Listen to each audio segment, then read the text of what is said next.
So you are a professional service provider and you've hit the place where it's like, boom, boom, boom.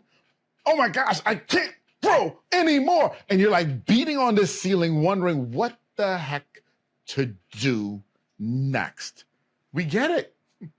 We've been there. Matter of fact, Dean has been there, and Dean is an absolute expert at helping you figure this out. So that's what we're going to be diving into today.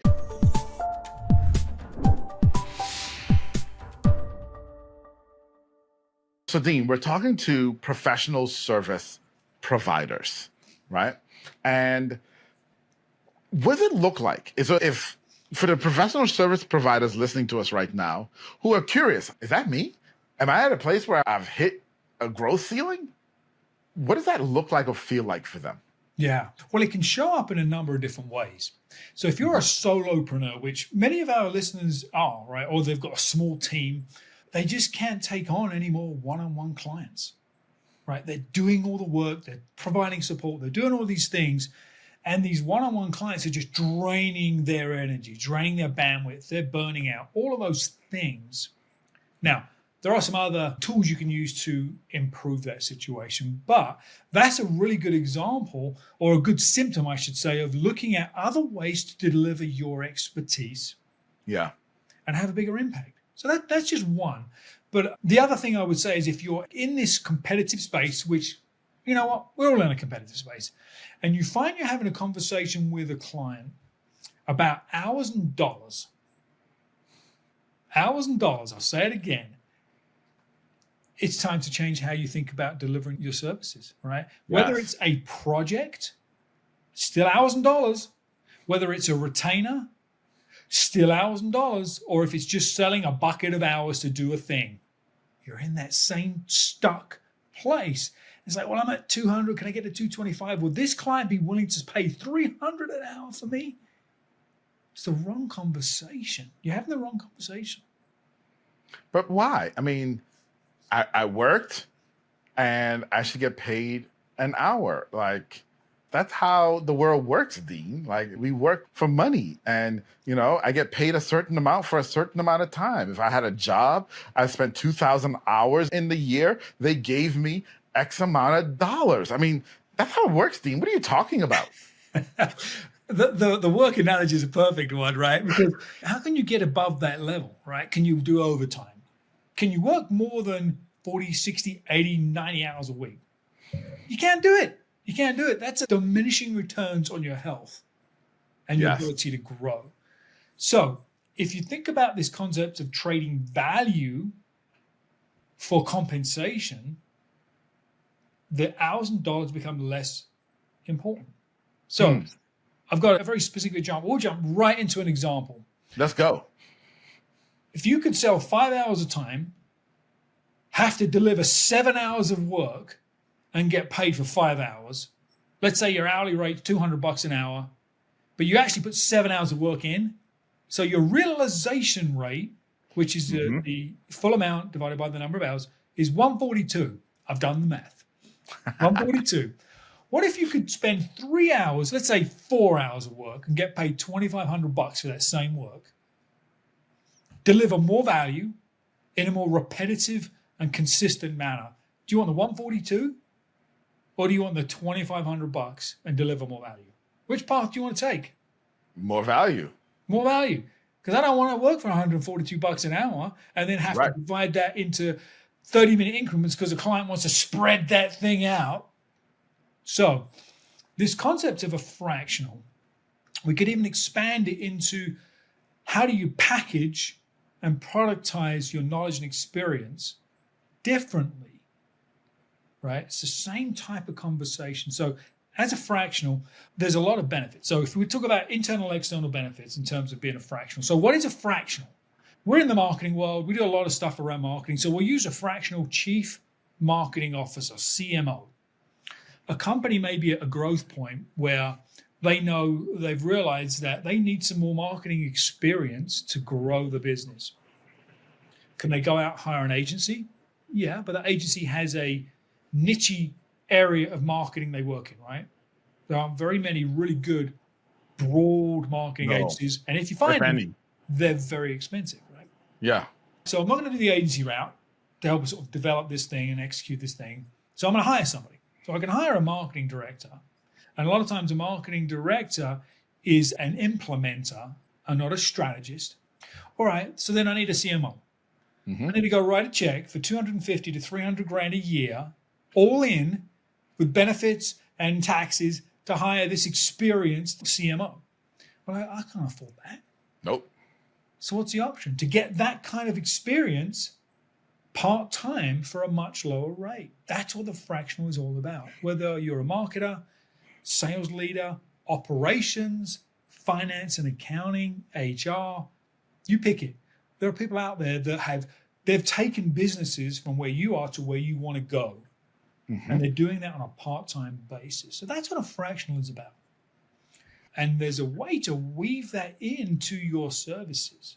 We'll touch on here in a second, but it's a way to go from trading hours and dollars, especially in marketing, right? Let's talk about marketing. Yeah. Let's do it. Because if a marketing agency is writing content, they're posting on social, they're running email campaigns, they're being compared to everybody else that does the same thing. And they probably say at the beginning, when they engage with a new client, yeah, we do strategy. But that's all that's ever said, right? It's thrown away. It's part of this low value offer that they have. But the truth is they're solving low dollar problems and charging low dollars for them. But as you shift your agency and your focus to higher, bigger problems, bigger fees. And that's what the fractional role allows you to do. So there's a term that you used a little bit earlier, and I want you to go back and define this for us because it's one, it's the crux of this concept, and two, it's also a bit of a revolutionary thing, and that is productizing your knowledge or the information that you have, right? Because we've all looked at information as the service industry. So what do you mean productize? Yeah. So productize is a way to package and deliver a concept that's hard to be compared to somebody else. So we'll use marketing. That's kind of our theme right now. Two marketing agencies are coming in to help you grow your lead gen. They all have their process. They do this thing, but they all do the same stuff. They'll do a bit of analysis, and they'll say, we're going to go do these 6 things. They're going to sell the tactics. Even if they say they've got a secret sauce, they're just selling tactics. That's all they're doing. Yeah. But if you can productize your knowledge and position it in a way that you can't be compared to somebody else, all of a sudden, the price is much harder to be compared to as well. Compared. So in a fractional case, I'll give you an example. So I got a call right at the beginning of COVID, which seems like many eons ago, but it wasn't that far ago, by a SaaS company, private equity backed. They've been through, I think they were at Series C at that point. They had a CMO, bad fit, poor culture fit. They got rid of him. So they were looking for some help, but they didn't exactly know what they needed. They talked to some marketing agencies, and that wasn't really what they needed. So I got this call. I knew the CFO at the time. So I sat down with the executive team, and they started talking about tactics. We need to do this. We need to make sure that gets done. And I kind of stopped the conversation. And I said, well, what's the goal? Where are we headed? How is this going to impact the organization? Right. What are the areas of the business? What are the functions in the business that need to be led with vision and experience? We changed the level of the conversation from tactics and execution to strategy and vision. And as soon as we did that, all the competition that was around went away. Yeah. And I literally doubled my hourly rate with that engagement because we weren't selling hours. We were selling the vision. We were selling the outcomes, and they knew it was my responsibility. I owned that responsibility in the business. So it was responsibility we were selling. And they knew the cost of a full-time CMO. Yeah. So it came across as a bargain. So I'm going to be bold in saying this. One of the challenges I've seen a lot of people have with this model is the fact that what you are quote unquote selling is outcomes, right? And in that process of selling outcomes, you're also selling your reputation versus I just did a thing or I just implemented a thing and hopefully it worked for you. And truthfully, if it didn't, it was somebody else's fault anyway. Like it was sales's fault, right? Yeah. What I did worked. And so that shift in terms of responsibility, see, because that's the key. The key why this is so valuable is because you are taking responsibility for the outcome. Yep. And in that responsibility for the outcome, that's where the rate changes and your value changes and what you can charge changes, because now we're not talking about, oh, I just came in to set up a Facebook campaign and did that, or I just came in and set up your email and did that. But hey, we're getting to this outcome and here's how we do it. And in taking that responsibility, I'll give you a real example. A friend of mine went into a company that was $100 million company, and he told the CEO that in 6 months, what you're currently doing is not going to be working and you're going to need to hire me. The CEO said, no, what we're doing works really well and we don't need to hire you. 3 months later, the CEO called him back and said, it's no longer working. Can we talk? Okay. He came in and completed his assessment that he had started when he gave the CEO the advice up front, and then charged the CEO $14 million. Okay. And the CEO gladly paid him $14 million in a $100 million a year company. Because he said, what I'm going to do is going to take you from $100 million a year to, in the next 3 years, you're going to earn over $500 million in 3 years instead of $300 million in 3 years. Okay. And he guaranteed that outcome. He said, what I'm going to do is going to get you that outcome. Pay me $14 million. Guess what? You know what he did? He set up an email campaign to their current list. Now, you would have gone in and set up an email campaign to their current list and charged them $100 for it. Because it would have taken you, well, maybe not 100. Maybe you charge them $10,000 for it, because it would have taken you X number of hours times this rate, $10,000. He got 14 million.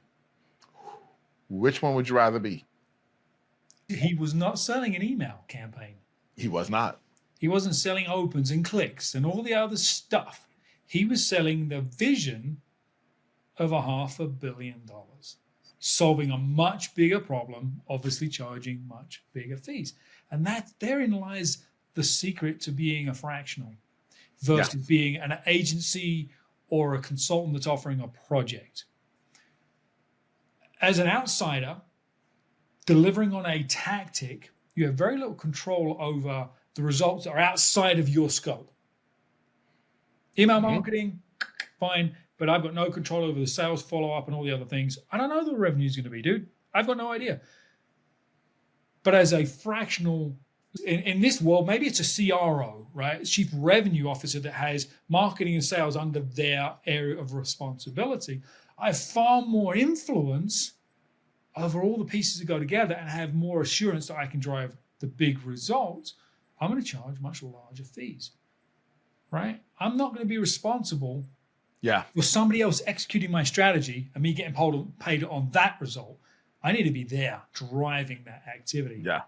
And that's the power of being a fractional, is that you get to have a bigger impact, right? We're in the business of helping people achieve their business goals. Let's not lose sight of that. Exactly. So we get to have that impact. And we get to benefit from that too. Exactly. So, Dean, what's the first step? You know, so we've kind of painted the picture, right? We've painted a vision. We've painted the outcome for them, right? What's the first step? And is there a way that you can help them with that first step? Yeah. So the first step begins between your ears. What a concept, right? You have to separate yourself. Now, I will caveat all this to say, depends on your area of expertise. Sure. Being a fractional executive may not be the fit for you. Now, you still can package and productize your expertise and raise your rates and raise your impact, but we're talking fractional particularly here. So if you do have the experience and the knowledge to be that fractional, you have to change the way you look at what you do. Yes. Right? You go from being the sheepdog, pushing the sheep down the field, to the shepherd, guiding the sheepdog, moving the sheep down the field. I don't know if it's a good analogy, but I don't know what that came to mind. That's what came to mind. But that's your role, right? You're stepping out of the day-to-day. You have influence and impact, but that's not your job. You have now a larger responsibility. And it starts with being strategic.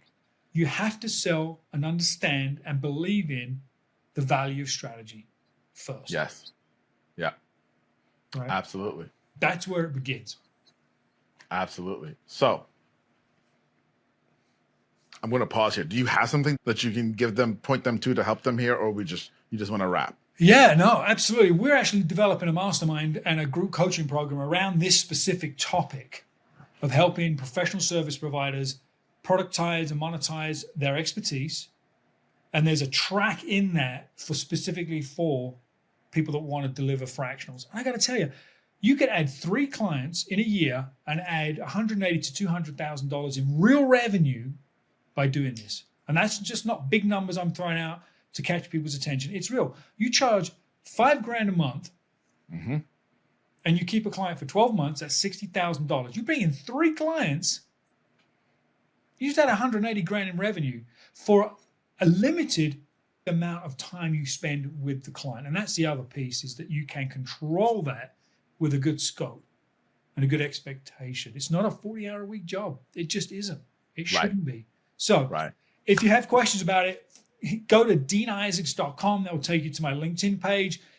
Send me a DM. We'll have a conversation. I'll just give you some guidance. We've done this for the last 10 years. We've added over $1 million in incremental additional revenue to our business by adding fractional services to our mix. Wow. So happy to talk to you about it. It's something that's gaining more and more popularity, but not everybody's figured out how to actually execute. Right. Awesome. Dean, thank you for that. And listen, if this is where you are and you're a professional service provider and you're hitting that ceiling, you're trying to figure out how to break that growth bottle, this may be a strategy that can help. Go to deanisaacs.com, send Dean a message, start that conversation today. All right, everybody. Thank you for being here. We'll see you next week. We'll see Bye. you.